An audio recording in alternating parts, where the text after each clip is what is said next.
Fox 5 and Hot 97 present Street Soldiers with Lisa Evers. I'm so glad you're joining us for this episode of Street Soldiers on the stunning developments in the Vybz Kartel case. After many months of legal maneuvers and years behind bars, a future outside of a prison is now a real possibility for the international dancehall star and his co-defendants. But there's one more hurdle to overcome. The Judicial Committee of the Privy Council has unanimously concluded that the appeals should be allowed and the appellant's convictions should be quashed on the ground of juror misconduct. International dancehall music star Vybz Kartel, real name Medija Palmer, and his three co-defendants have been behind bars in Jamaican prisons since their arrest in 2011 for the murder of Clive Lizard Williams, whose body was never found. They were convicted in 2014 after the longest trial in Jamaican history. In the trial's final days, one of the jurors was suspected of offering bribes to the other jurors. Instead of dismissing the case, the judge allowed it to continue, but the Privy Council found that was wrong. For Kartel's attorney, Isop Buchanan, it was a huge win. A statement was made by the question of his conviction, and that is where we are. That yesterday, Mr. Palmer was a convicted felon. Today, he is an innocent man. In a statement sent exclusively to my Instagram, Vybz Kartel says in part, "I am now back to being an innocent man in the eyes of the law. A grave injustice was done to me and my co-accused in the original trial." Instead of ordering his release outright, the Privy Council referred that back to the Jamaican Court of Appeals. They have two options. One, they call for a new trial, which means we will start this process all over again from the beginning with a new jury, perhaps new attorneys for the defendants, perhaps a whole new set of facts and scenarios even. Or they will release Vybz Kartel and the co-defendants. The level of interest in the case has been off the charts, says Yasmin Peru, a reporter with the Jamaica Gleaner. This is not something that was confined to the entertainment section of the news. This was breaking news on every level. And Kartel's popularity, his global influence would necessarily dictate that these are the kinds of steps that we take. Bobby Condors is a Hot 97 DJ and host of the Fire Sundays reggae and dancehall music show. He's also produced records with Vybz Kartel. He's bigger than an artist. He's an iconic figure. We know the music, but now he's been embraced by so many people globally. So not only you have Jamaica, you have the world, and that's hence the world boss and the love the people have for him. Let's break this all down for you with our panel. Joining me is Robin Nunn. She's an attorney and legal analyst. Robin, thanks so much for being with us. We appreciate it. Thanks. Great to be here. We appreciate it. Also with us is Yasmin Peru. She's a reporter for The Gleaner. She's joining us from Jamaica. Yasmin, thank you so much for being with us. Thank you for inviting me. We really appreciate it. Also with us is Bobby Condors. He's the host of Hot 97's Fire Sundays with Java. He's also a music producer as well, has worked closely with Vybz Kartel in Jamaica prior to his incarceration, also done many songs and music. And of course, you know him for all the shows he does for all of the festivals and everything like that. Bobby, thank you so much for joining us. Thank you for inviting me. We really appreciate it. Yasmin, I want to start with you because you're right there in Jamaica. What kind of reaction did you just sense, with your reporter instincts when this decision to, as they say, quash the conviction came out? Well, quash became the word of the day. Once it was released that, Carter's conviction is being quashed, then it set a whole train in motion. From the Gaza, there was instant jubilation because they were just waiting. They have been waiting for this moment on the Gaza. That's where Kartel's Portmore empire started, in Waterford, Portmore, which is known as the Gaza. So reporters flocked to the Gaza because you expect a reaction, and they got it. It was jubilation. When you're talking about Gaza, you're not talking about Gaza from the Middle East. Explain how Gaza Nation in the Kartel universe, what does that exactly mean? Kartel is from Portmore originally, which is a huge community outside of Kingston. It's actually in St. Catherine. And in Waterford, where he hails from, there's a section of Waterford called the Gaza. No, it is called the Gaza because of many reasons. And yes, there was a lot of, I wouldn't say war, but the Gaza can be a disruptive place. Crime, a lot of crime, like street crime? Yes, you're right. But that's cartel's territory, the Gaza. Once you are a follower of Vybz Kartel, then you represent Gaza. So that's your password. So when you hashtag Gaza is very popular on social media because Kartel represents the Gaza. He has nothing to do with Israel and Palestine. No, I just want to make that really clear to people. Robin, how unusual is this the whole case itself, and then also this decision that was rendered by the Privy Council? I mean, this is a murder case. There was no body that was ever found. There was evidence the telephone evidence was tampered with. Apparently, the Privy Council condemned them for this. For jury tampering and continuing to go on with the case. They did it in a very British and very polite way, but it's what we would call here in America a smackdown. They got a smackdown. But what do you make of the case overall as a lawyer? This is a remarkable case. I mean, this is a landmark decision that was decided fairly quickly, unanimously by the highest court for Jamaica. The judges, as you mentioned, were most concerned with the jury issues here, and specifically the issue of the juror who had tried to bribe others on the jury. There were other concerns that were raised that may come up, I think, at a later point. But the real concern here was whether these defendants, including Vybz Kartel, were actually able to have a fair trial. And unanimously, the highest court of the land said no way. And they said no way very, very, very quickly and very forcibly. But Bobby, you are so plugged into the reggae dancehall community. A lot of people I that are familiar with you now. You are the one that pioneered reggae and dancehall on the radio, on American commercial radio, for Hot 97, our station, our radio partner, and you've also worked with Kartel early in his career. You're in touch with him, this whole community. What was the reaction in the dancehall reggae music community when this news started to spread? Jubilation. I got phone calls, DMs globally from people all around the world. Overall, he's maintained his relevance through social media the last 13 years being locked up. He's voiced, I don't know, 1,000 songs prior to being locked up. Songs were being released, kept him relevant for it's been 20 some years now, 25 years now of his relevance as a top artist from Jamaica, and has had commercial success. And with New York having such a Caribbean following, dancehall is very big in New York. He's done dancehall as well as reggae, had the pop success, but also has had he stayed grounded to the streets. And globally, he's been a phenomenon. And, some would say he's one of the best artists out of Jamaica. Stay with us. There's more to come. There's one question I would like to ask. Please explain what quash means. Yasmin, in terms of the political significance of this, because there are a lot of people who are saying there's no way the authorities, the Privy Council can do what they want to do, but there is no way he will ever be a free man again. What do you say to that? Well, absolutely. There are people who would prefer if Kartel remains behind bars. And we know that as a fact, right? So you don't try to sugarcoat it. Kartel is seen in some areas as a kind of divisive figure. He is very outspoken. He says what he feels. He is not particularly aligned to one or the other of the major political parties.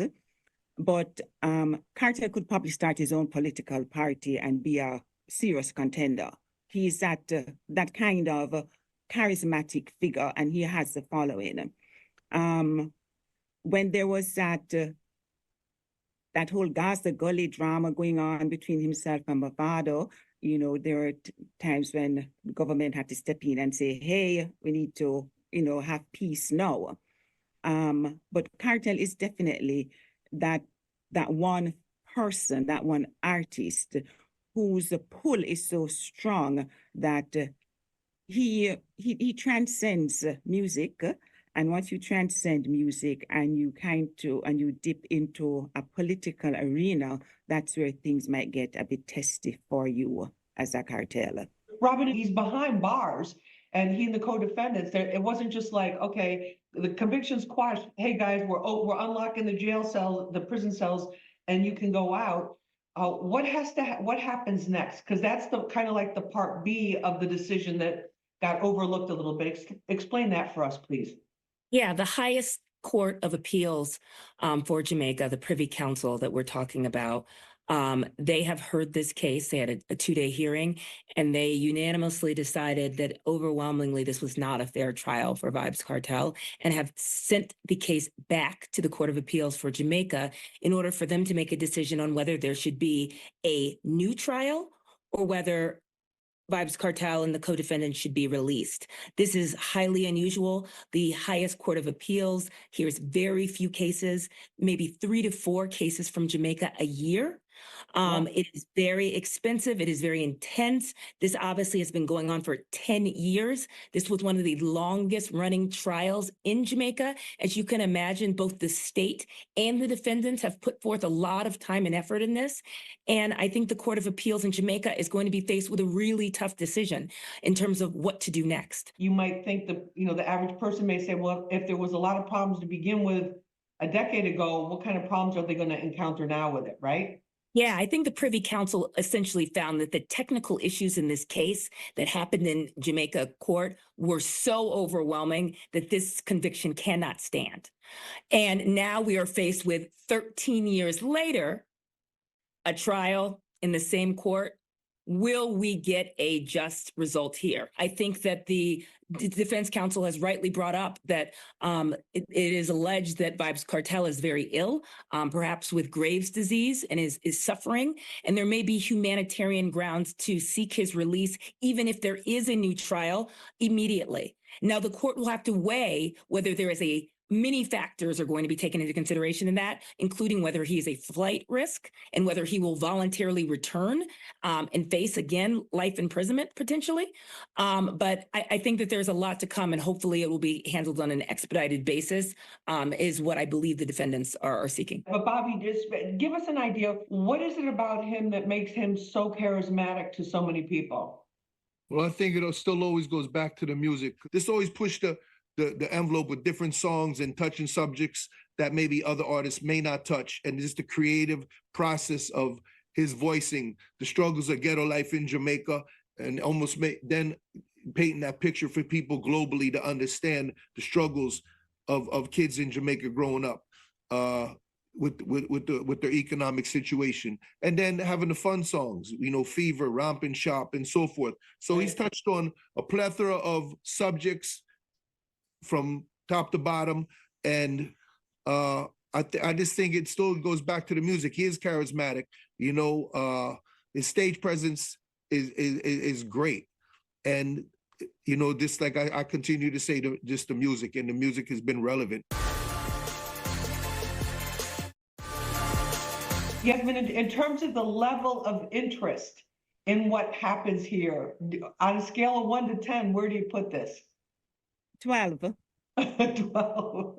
The level of interest is absolutely phenomenal. Cartel's fans, obviously, and then Cartel's detractors, obviously, and everybody else in between. You mentioned that if he ran for office, has there actually been talk of that in Jamaica? Kartel is the world boss, right? And with that level of popularity globally, he is globally popular. He's somebody who's been invited to the University of the West Indies to speak to students there. So Kartel comes with something special. And he's also, he has political alignments. So it would not be surprising if Kartel decides that, yes, he is going into politics. He has written books.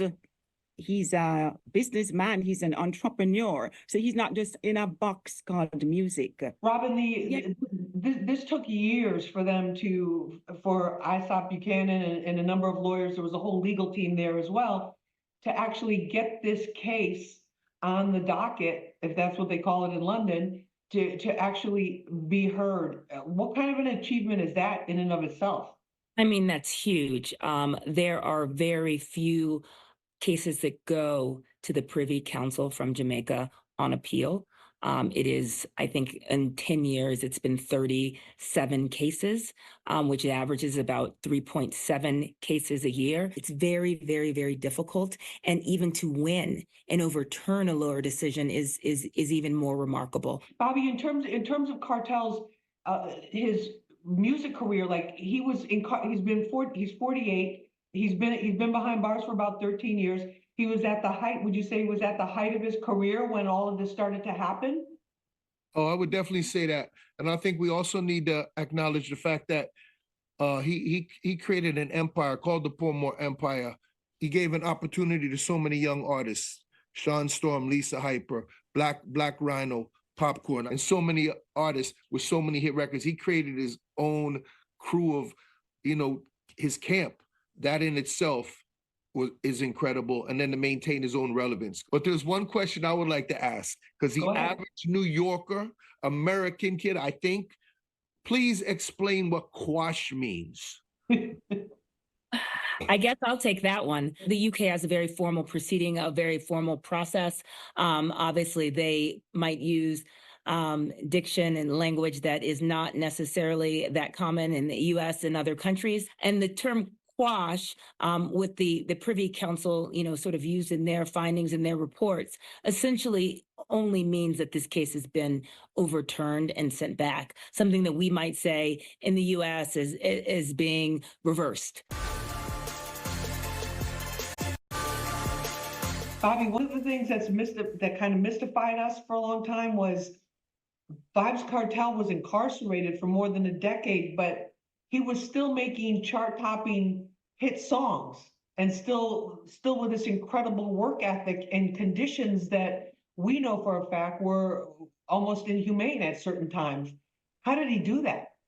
Well, he said it. He stated prior to being incarcerated, he voiced over 1,000 songs.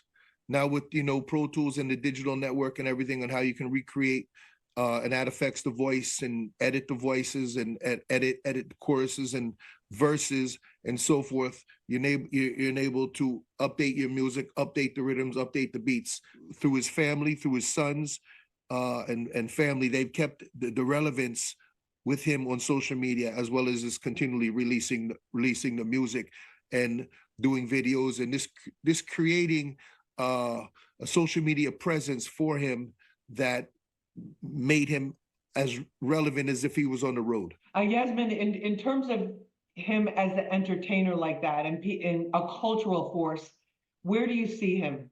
For somebody to be as relevant as he is, as he remains after being behind bars for more than a decade, is absolutely astounding. And I'd like to say thanks to Bobby for putting to rest rumors that have circulated for years that Kartel was actually in prison, creating new music.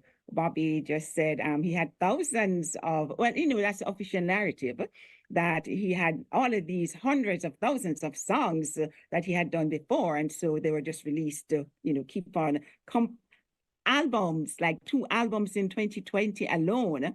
So that is amazing. And that is why Kartel can lay claim to be the king of the dancehall. He's a celebrity, and he's a huge celebrity in Jamaica. Does that change the dynamics or the pressure on the Court of Appeals in Jamaica now that they're going to have to make this move? And you got London, you got the London media, the British media watching it, New York media. How does that impact a case, like a high-profile case, would you say? His celebrity status should have no impact on him getting a fair and speedy trial. And it's interesting because the Privy Council wasn't able or asked to reach the merits of the issue, right? There's the obviously underlying question of, this does involve a murder and what happened to this individual whose body was never recovered. But the Privy Council didn't get into that. They simply were looking at 3 issues on appeal and decided to only reach one of them, which was the juror misconduct issue. And they decided the case should be overturned on that issue alone. Thanks for joining us for this episode of Street Soldiers on the Vybz Kartel case. You can watch it again and share it on our Fox 5 NY YouTube page. Remember, use your mind, it's your best weapon. I'm Lisa Evers. Let's push for peace, love, and justice for all.